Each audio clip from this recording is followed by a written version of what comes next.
People who are experts in computers and the internet tell users that the internet that they use is only about 1% of everything else.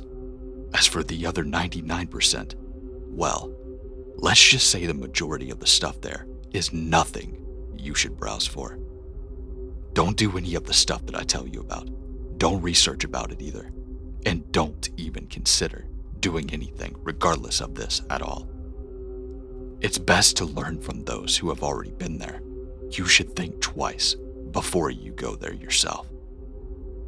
The first time I used the web was when I was still in college, and at the time, I was on my last 2 weeks before I can finally graduate and start a new chapter in my life.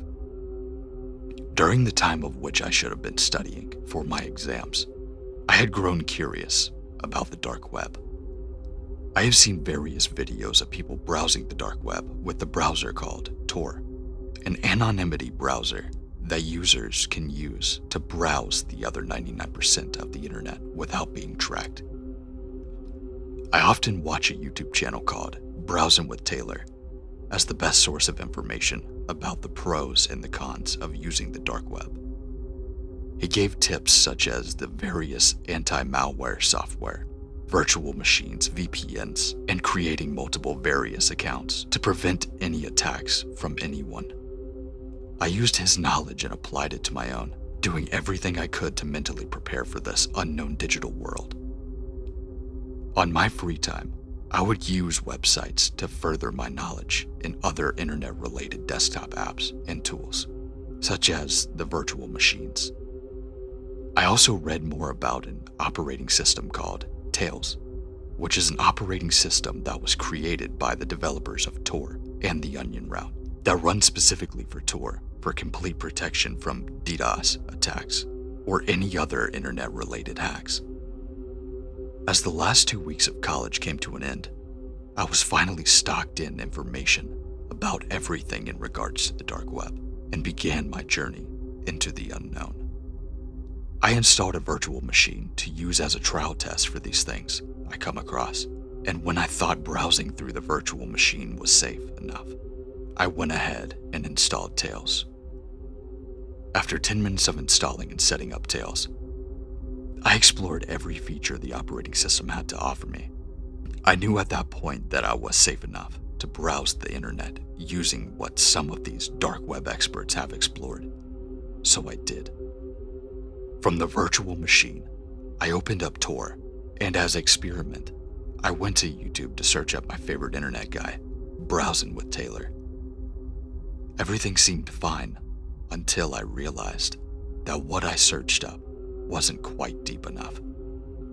So I looked at my favorite YouTuber, using her first and last name in the search, and pressed enter. I knew in an instant the search on the Tor was completely different from what I was used to searching up. There were many different sites that had hidden information about my favorite YouTuber, such as her full name, her age, ethnicity, and worse. Some of these sites revealed her birth certificate and secret photos of her and her address. These types of information were quite valuable, and whoever sees this information has whatever he or she needs to be able to ruin this person's life. I wanted to make sure that the information about Tor had nothing about me. I wanted it to be gone, clean, with a rapid breath, rapid heartbeat, and trembling hands. I entered my full name. And there it was. Links, photos, and videos of everything I posted on social media, websites, and some from my computer. Wait a minute. Photos from my computer. With absolute fear, I clicked on the Images tab in the searched, and there it revealed. Photos I took from my desktop computer, of which I don't remember taking. Or maybe I did? With a quick jerk towards the computer screen, I jumped in terror at the sight of the thing that was in front of me. The indicator for the built-in computer on my monitor was on.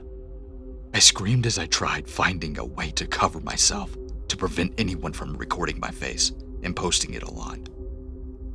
couldn't find any tape to cover the camera, so I looked like an absolute fool in front of who knows how many people were watching me online.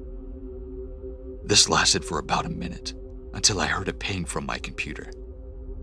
Frantically, I moved the cursor and clicked on the random things on my screen to try to find out where the source of that sound came from. There came another ping. A small window at the left bottom corner of my screen popped up, and with another jump, I yelled. There was a message with various usernames such as TorSH3, Anonymous, Spy_61.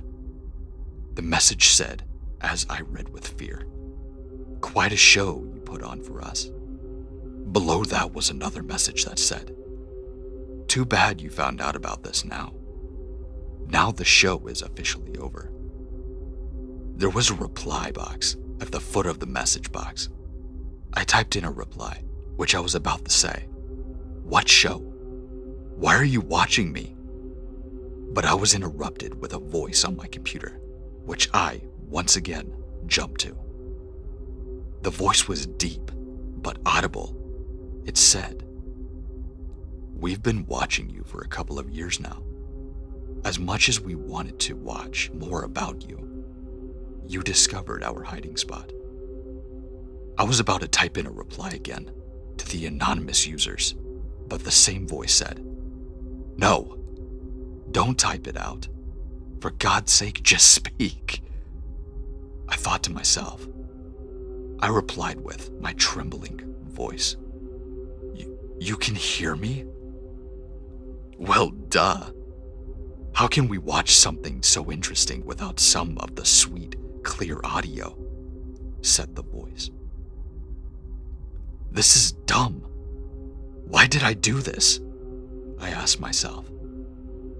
I attempted to move the cursor so that I could close the Tor browser and then close the virtual machine I was using, but I started to panic again as the cursor did nothing but sit where it was when I started chatting with these anonymous users. "You can't hide from us," the voice said again. "Yes, I can," I screamed as I used Control-Alt-Delete on the computer to force close the virtual machine application. But still, nothing happened. "You can do all you like, but if you should know that we will find you again," said the voice with a sinister chuckle. "Yeah? How so?" I laughed back. "You only hacked my computer. All I have to do is keep this computer off. Then you won't be able to watch me anymore." "Well, that's one way," said the voice. "But we still have your address, so..." "You what?" I shouted. Without thinking, I held down on the power button of my computer. Then while it was off, I unplugged it from the power outlet, then opened it up with a screwdriver.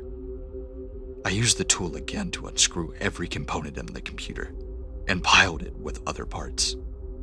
I was sweating excessively and panting so hard, it made it seem like I was going to pass out. Now I know somewhere out there, 3, maybe more people have my address and are tracking me down at this moment as I sat there in fear. No, Dan," I said to myself. "This is all just a bad dream. Wake up, and it'll be all over."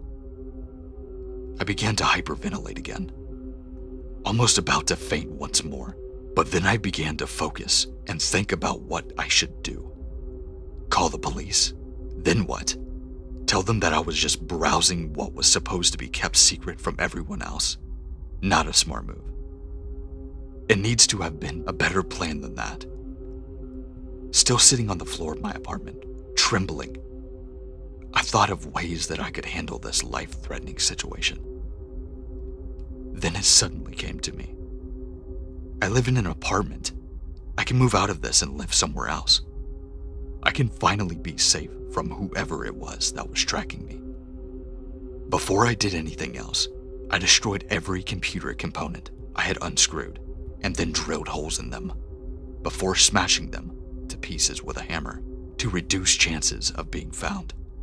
Who knows who will find these components and use it to their advantage if I just left them in one piece. A few weeks have gone by, and after that incident with the virtual machine and Tor, I found myself a new apartment to unload and start with a fresh, new start. I got myself a new computer too, the one with the best components and best computer performance. Only this time, there are no built-in cameras or microphones at all. This is only to reduce chances of anyone, including those hackers, from seeing my face or hearing my voice. But it's not just that I had changed. Yes, I still use virtual machines, but no, I do not use any operating systems that use the dark web, especially Tails. I also stayed away from Tor. I sure as hell don't want to use that thing again. Not ever. And since I moved to this new apartment, I have also wondered who those hackers could be.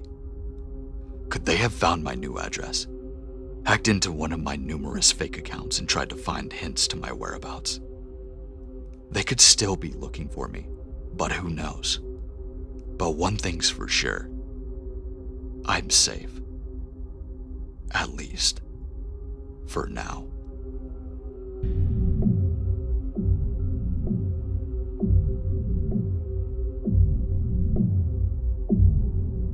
Now, if you made it to the end of this video, I wanted to say thanks for watching. I really hope you enjoyed it. If you did, make sure to like, comment, and if you're new to this channel, make sure to subscribe. We're doing nothing but growing. I'm trying to get back to a good schedule. It's just been a little bit hard lately due to being sick and then work. But slowly but surely, I'll get back to it. Make sure to check out the links in my description if you would like to know more before the stories come out. It's got my Twitter, Instagram, everything like that in there, including my Gmail if you would like to submit a story. I would love to tell a subscriber story. But with that being said, stay safe, stay scary, and I'll see you in the next one.